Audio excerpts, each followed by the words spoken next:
नमस्कार मंडळी, मोरे त्यांच्या रेसिपी चॅनलमध्ये तुमचं स्वागत आहे। आज आपण बटाटा रस्सा भाजी करणार आहे। हे 3 मोठे बटाटे मी उकडून घेतलेले, कांदा कापून घेतलाय, टोमॅटो, लसण, एक आल्याचा तुकडा, कोथिंबीर। आता सुके मसाले घेतले ते बघून घेऊ आपण। हा कांदा लसूण मसाला अर्धा चमचा, छोटा अर्धा चमचा हळद, मिरची पावडर, लाल मिरची पावडर घेतला 1 चमचा, धने पावडर 1 चमचा, गरम मसाला अगदी छोटा चमचा अर्धा चमचा घेतलेला, किचन किंग मसाला छोटा चमचा घेतला 1।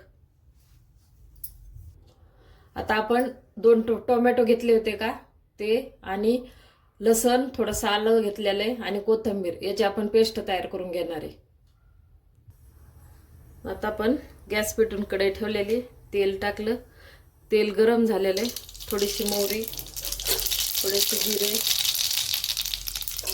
आणि कांदा टाकणार आहे आपण।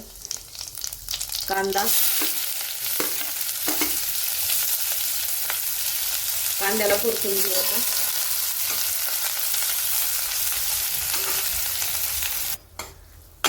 आता कांदा परतलाय, कांदा परतेपर्यंत आपण टोमॅटोची पेस्ट करून घेतलेली।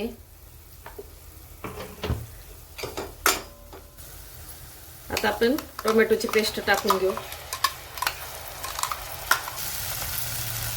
टोमॅटोची पेस्ट चांगली परतली, तेल सोडलं हे, आणि पूर्ण कच्चापणा त्याचा टोमॅटोचा आपण घालवला परतून। कांदा पण कच्चा होता, कांदा पण छान परतलाय। आता आपण सुके मसाले का ते टाकून घेऊ। आता आपण जे सुके मसाले घेतले ते टाकून घेऊ। लाल मिरची पावडर 1 चमचा घेतलं होतं, जास्त तिखट नाही, एकदम मीडियम आहे। धने पावडर 1 चमचा,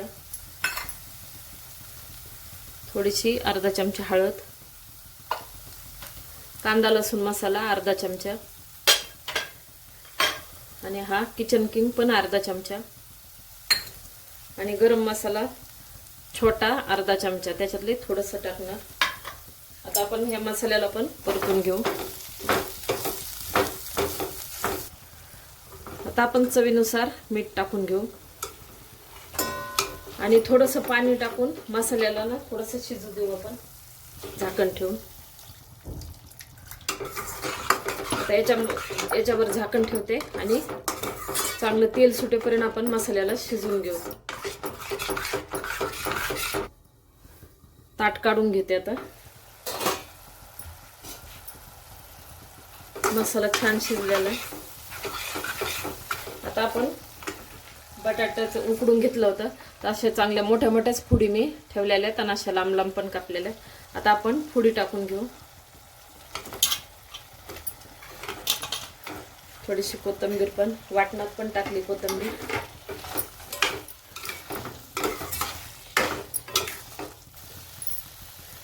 आता हे बटाट्याच्या फोडी आपण मसाल्यामध्ये मिक्स करून घेतल्या, आणि बाजूला गरम पाणी केलेले। आपल्याला जेवढा रस्सा पाहिजे तेवढं आपण पाणी टाकू, आणि थंड नाही टाकलं, गरम करून टाकलेले।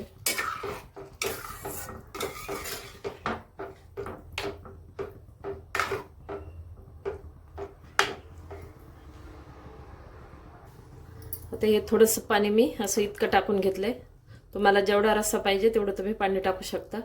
जास्त पाणी पण टाकलं तर छान लागत नाही, अशा पद्धतीनं छान लागते। थोडंसं आता 1 मिनिट मी शिजू देणार आहे झाकण ठेवून। झाकण पण थोडंसं असं उघडं आणि असं अर्धवट झाकायचं।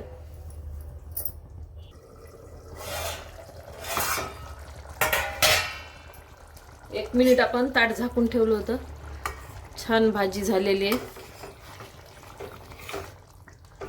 आता गॅस बंद करू। बटाट्याची रस्सा भाजी एकदम मस्त आणि छान वास येऊ लागलेला आहे। बटाट्याची भाजी आपली तयार आहे। एकदा तुम्ही नक्की ट्राय करा आणि कमेंटमध्ये कळवा।